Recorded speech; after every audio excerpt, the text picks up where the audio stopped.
The commitment needs to be a commitment to grow the economy, and the budget will balance itself. They're citizens of our country.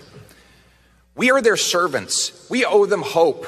They don't need a government that sneers at them, looks down on them, calls them names. They don't need a government to run their lives. They need a government that can run a passport office.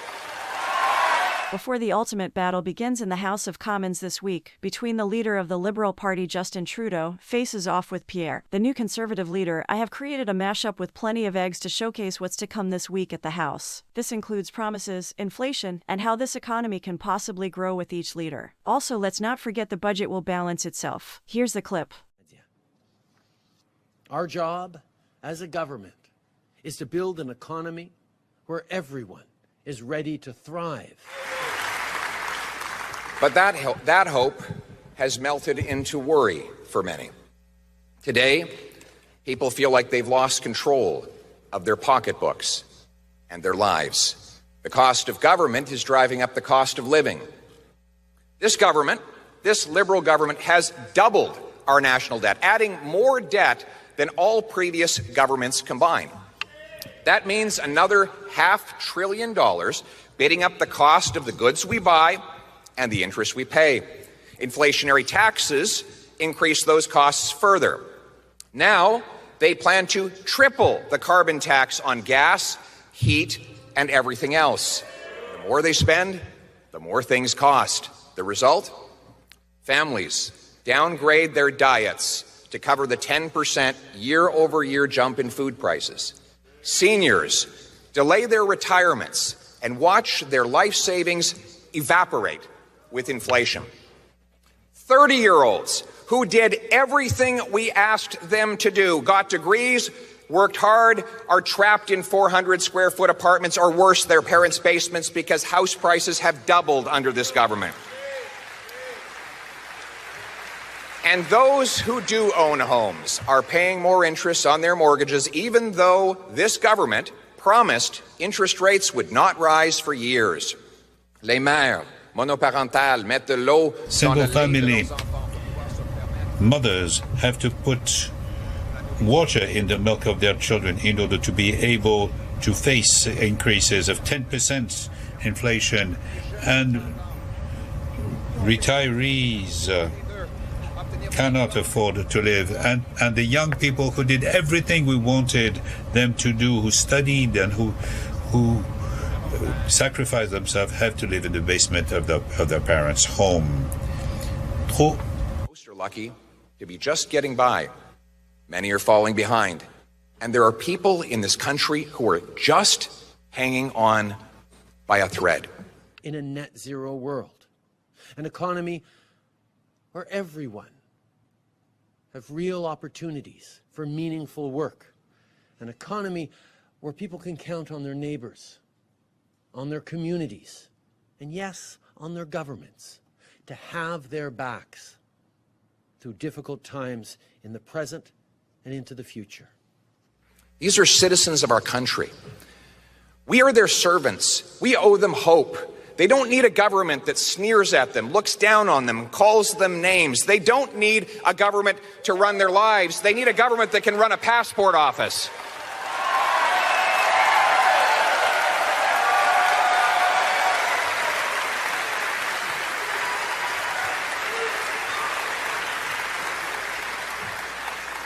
They need a prime minister who hears them and offers them hope that they can, again, afford to buy a home, a car, pay their bills, afford food, have a secure retirement, and God forbid, even achieve their dreams if they work hard.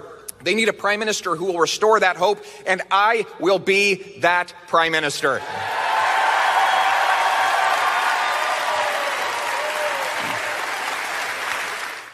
To do this, we all need to work together. Now is not the time for politicians to exploit fears and to pit people one against the other. And you know what? If you don't want to get vaccinated, that's your choice. But don't think you can get on a plane or a train besides vaccinated people and put them at risk. As you all know, the Conservative Party picked a new leader over the weekend. I want to congratulate Mr. Poilievre for becoming the leader of His Majesty's loyal opposition. We've been making every effort to work with all parliamentarians, and we will continue to do so.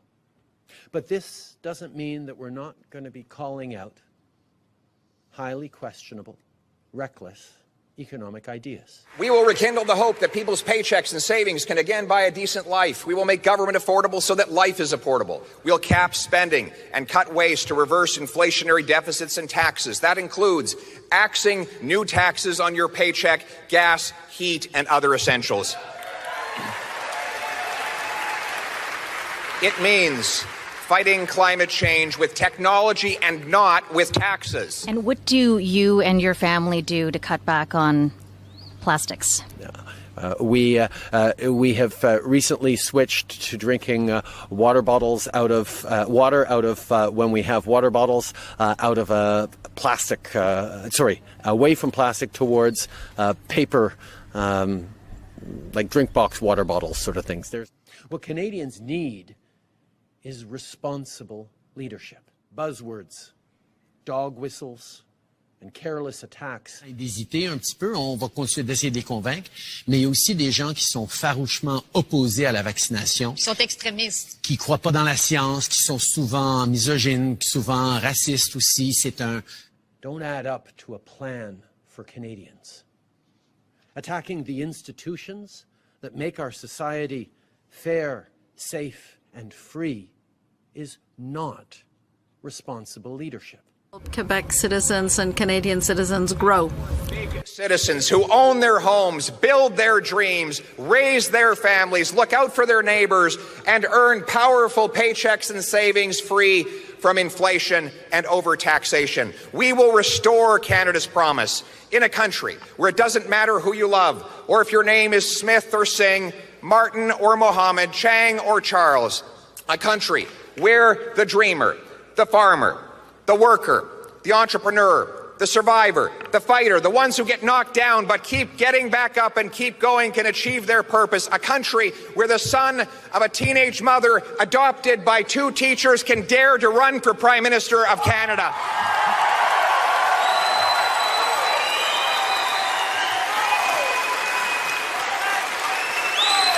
Absolutely.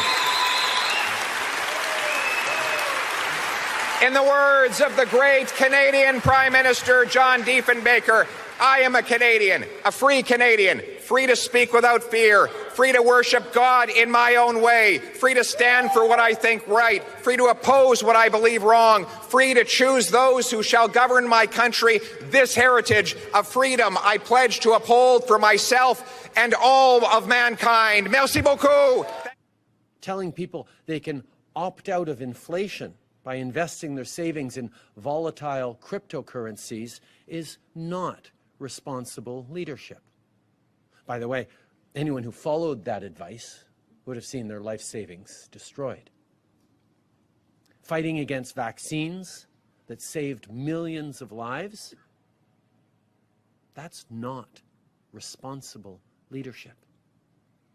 Opposing the support and investments that have helped save jobs, businesses, and families during the pandemic, that's not responsible leadership. We have made the decision that federal public servants need to be fully vaccinated. That is something that we're also applying to everyone who gets on a plane or a train in the coming months in Canada. That's a decision that we're making in order to keep Canadians safe, in order to put an end to this pandemic crisis in Canada.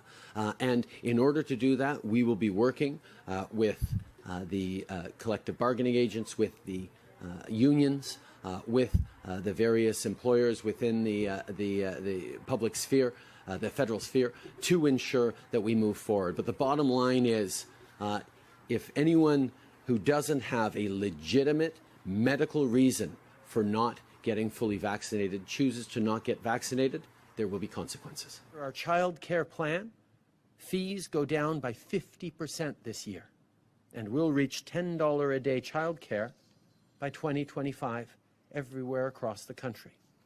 This is what meaningful economic policy looks like. And this is what will continue delivering for middle class, people working hard to join it, and for all Canadians. We must make stuff here at home again, here in Canada. Look, trade is great. Trade is just great. But we learned during COVID that we can't count on the rest of the world to take care of us.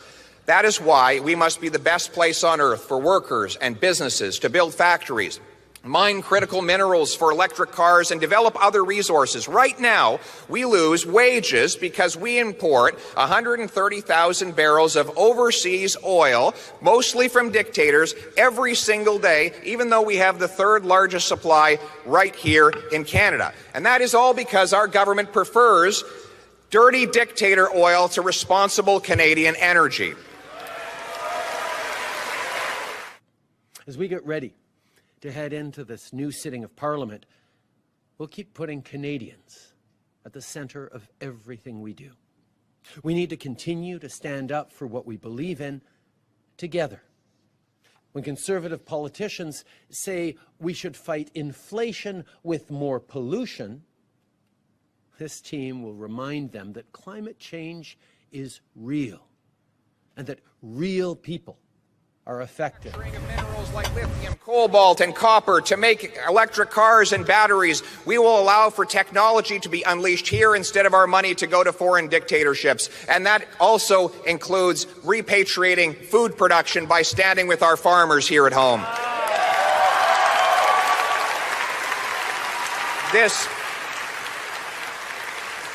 This government's high energy taxes and proposed fertilizer cuts will only drive food production abroad to more polluting foreign jurisdictions, which would have to then burn fuel to ship, train, and truck that food back to us. But didn't we learn how irresponsible it was to rely on the rest of the world to provide us with our essentials during COVID? A Poilievre government will repeal these taxes and fertilizer mandates to get out of the way and off the backs of our farmers so that we can grow affordable food, feed our people, and be the breadbasket of the world. We'll keep working on good jobs like the approximately 17,000 we secured by investing in battery and electric vehicle manufacturing. Announcements with Stellantis, GM, Umicore are only a few, and there's more to come. I wonder if this is more bailout money that we're paying in taxes to buy new fleets of planes. According to Air Canada, they announced Thursday that it had ordered 30 E-30 electric aircraft from Heart Aerospace. We will continue being there for workers and families. The members of this Liberal team know the importance of building strong partnerships with Labour to create safer and more equitable workplaces. When we invest in programs like the Labour Mobility Tax Credit, we make it easier for workers to relocate to find good jobs. When we invest in apprenticeships with programs like the Union Training and Innovation Program, we help people and students reach their full potential, and businesses are able to hire the skilled workers that our economy needs. This team is stepping up to make sure our farmers have the support they need through these difficult times. And we're working hard every day toward our goal of doubling housing construction over the next decade. And we're making this country more welcoming so that people can come here to build a life and a better future for their family and our whole country in the coming years. Now, I heard Mr. Poilievre talking about how much we wasted on Canadians over the past couple of years. Let me be very clear. The commitment needs to be a commitment to grow the economy, and the budget will balance itself. Being there for workers, for families, for seniors, for young people, for businesses, it was the right thing to do. It was the smart thing to do. Having Canadians back is something we will never back down from. Stormy times, now and ahead, we will continue to be there for Canadians with the investments and supports that build a better present and a better future. Our Liberal team has a plan that leads forward towards tremendous prosperity for all. At a time where we see the world changing before our eyes, let's remember who we are and what we stand for. Let's be there to keep making life more affordable and create good jobs for Canadians. Let's be there for each other in reconciliation. We saw an outpouring of empathy and compassion from across the country, coast to coast, from Canadians wearing orange, taking action, and our Prime Minister was missing in action. We were very shocked and very disappointed, and we don't understand how it's possible that he could not have taken the time to be publicly present for such an important day. Very disrespectful, and you know, it represents a slap in the face to the families of residential school victims. I am truly saddened that he was not able to join us today. I did hold out on hope that maybe that he would be here. Instead of being there for the Indigenous people for Truth and Reconciliation Day, Trudeau decided to go on a vacation with his family to Tofino.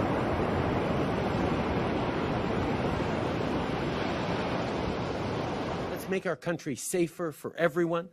Let's remember that with hope and hard work, we can get the very best for people, and together, let's keep building an economy that works for all Canadians.